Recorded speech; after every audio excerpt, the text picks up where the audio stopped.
You are knowing what you are wanting. You are enjoying how it expands. You like that you never come to the end of your wanting. Your desire continues to evolve. Well, not so much, eh?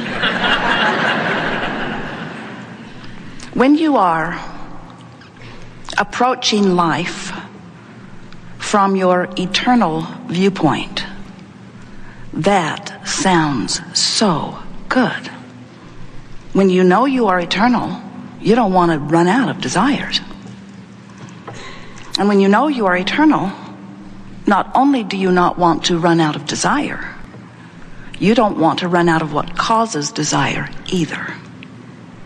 You don't want to be rid of the contrast that causes you to focus yourself into a clear new awareness of what you want.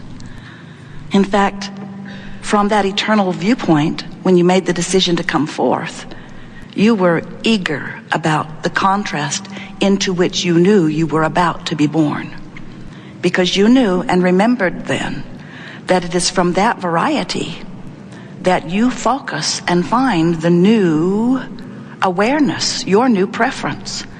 And you knew then, you remembered especially, that when that new desire radiates from you, whether you speak it or just feel it, and you always do, you knew that the larger part of you, in fact, even that which sometimes man calls God, the source energy part of you, would then turn undivided attention toward the new and expanded idea.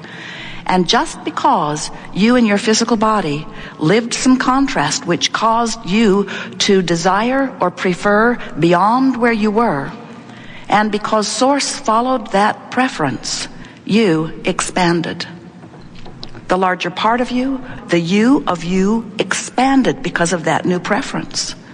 Now the question that this gathering wants to address is, are you keeping up with that expansion? When you are sick, you ask for wellness, and do you know, every time you're sick, you ask for wellness in a newly defined way. And the source within you becomes weller as a result of that. Now, you don't have to be sick in order to ask for wellness. You could, in a state of appreciation, continue to reach for greater and greater and greater exhilaration in terms of your physical apparatus. But the contrast surely does help you to focus it. And every time you're sick and you ask for greater wellness, the source energy part of you becomes weller still. The question is, are you keeping up with it? And the answer is, not usually in the beginning.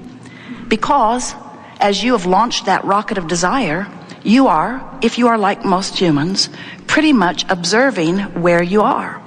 So even though you became weller, or because you didn't have enough money you became richer, or because you were confused you found greater clarity, or because someone was rude to you you found a nicer world, vibrationally speaking.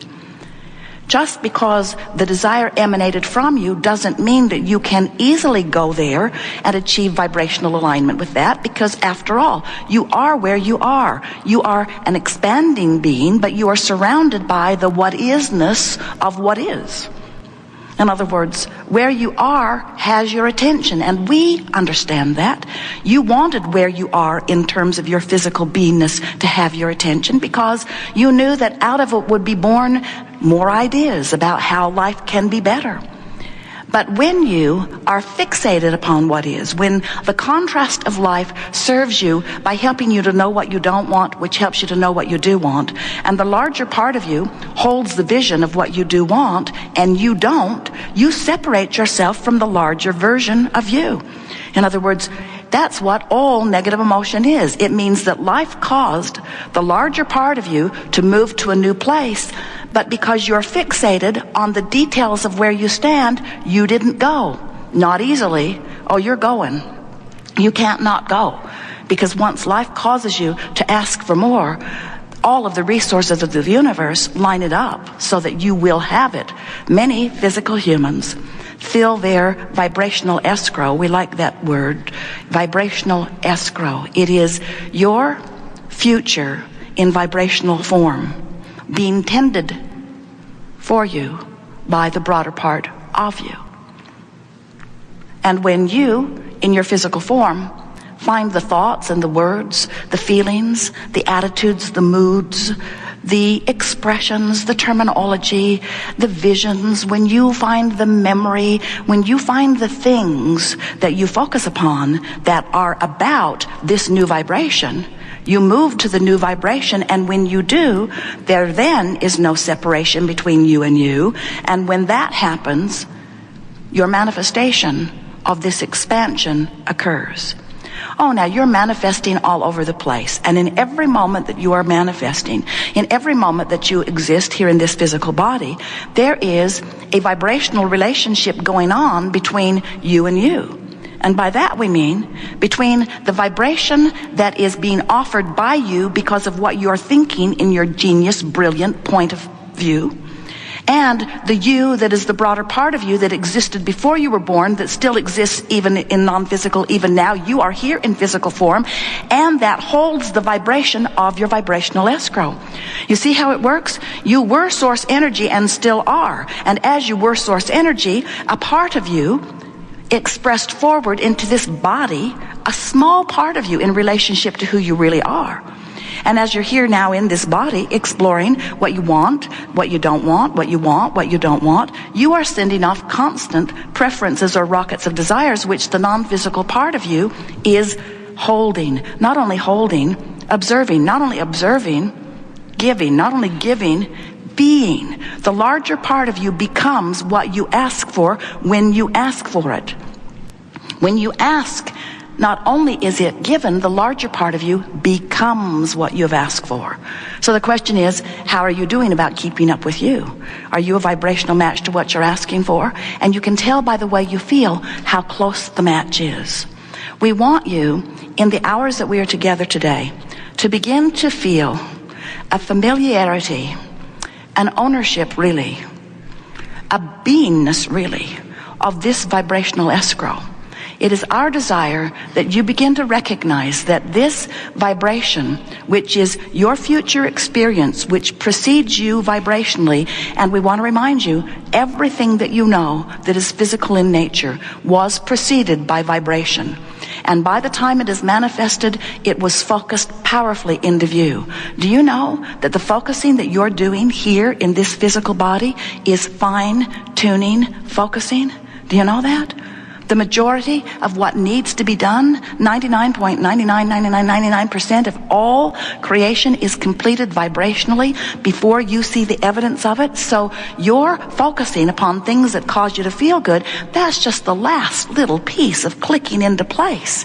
Because you didn't just start building your vibrational escrow since you got here. You didn't build it yesterday in the middle of that argument with someone.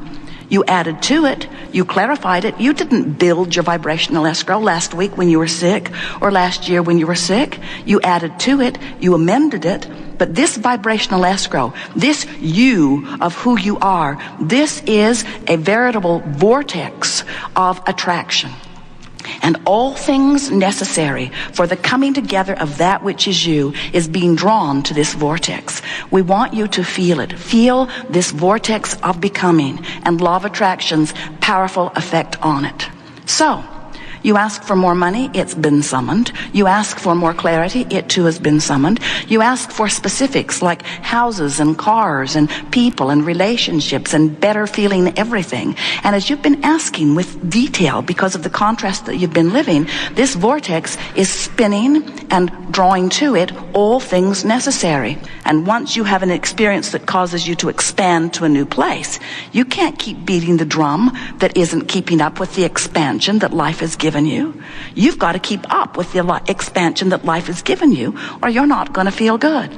So every emotion you feel is about the vibrational relationship between where you are in the moment of the feeling, with the thoughts you're thinking right here in your beautiful physical body, and who you really are, who you have become.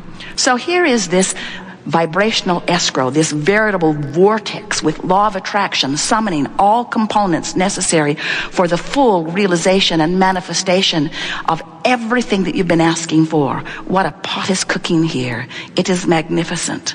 And if you are feeling despair, You are so far from this vibration or escrow that even its existence is annoying to you.